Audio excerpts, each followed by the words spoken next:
Hey folks, this is Jesse Randall, Director of the Forestry Innovation Center outside Escanaba. I'm with Michigan State University, and it's an exciting day today. We've had some extremely dry weather, and it's made it a challenge for us to get our prairie in. We've had the ground that was no-till soybeans last year, and so we've come in and we've borrowed this Brilliant drill on the back of our little tractor. And that Brilliant really works well if you just give it a light scratch with our cultivator. And so that's what we did. And then we had some time till the seed got here, and the ground kind of hardened up a little bit. We went into an early spring drought. It's the 1st of June. And so now is the time that we're coming out here, and we're going in over the top with a prairie mix of Big Blue, Little Blue, Canada Wild Rye, some drop seeds, and some other forbs that are mixed into it.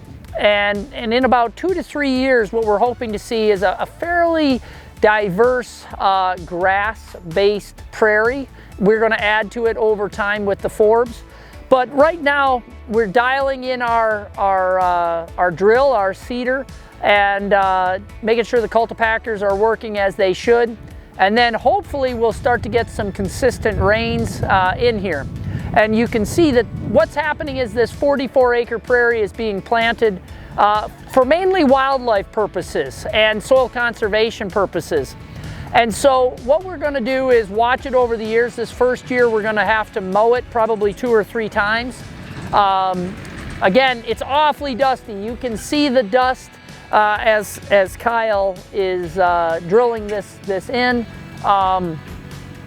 That's a little 6-foot Brilliant drill, and we've got 44 acres to do. And so he's moving at about 5 miles an hour. So it's gonna take us quite a while to do, but it is gonna be a beautiful wildlife prairie, something that the deer and the turkeys and the pheasants and the songbirds are gonna use. And we're gonna have a pollinator mix in here.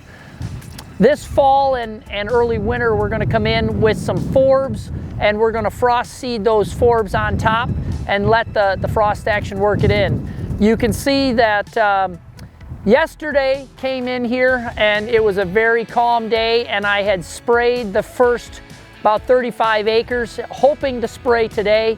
The wind is up. You can see that just how his dust cloud is moving there. So we're not going to be able to spray the rest of it today, but we did hit this with a quart per acre of Roundup just to knock the weeds down that have started.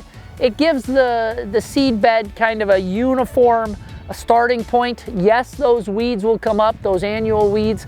We're not too worried about those. We're going to keep those mowed down.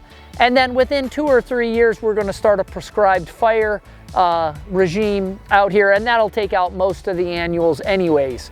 And we've put in wildlife food plots throughout here. Primarily we're using those as a demonstration, but the secondary impact of those, it will create a very good fire break between our windbreak, our natural timber, and it'll put some fire breaks in the middle of the prairie such that we can rotationally burn this, and we don't have to burn the entire prairie every 2 to 3 years. So I would encourage you to follow us. Follow us on Facebook, follow us on Twitter, follow us on YouTube. You're going to see this prairie come to life over the next 2 to 3 years, and we're going to bring you a series of videos as this starts to grow, as we do maintenance on it, and as we burn it. That's the fun part. And then as the wildlife start to use it. So it's a little windy out here. We're going to cut it off. Have a great day. Be safe.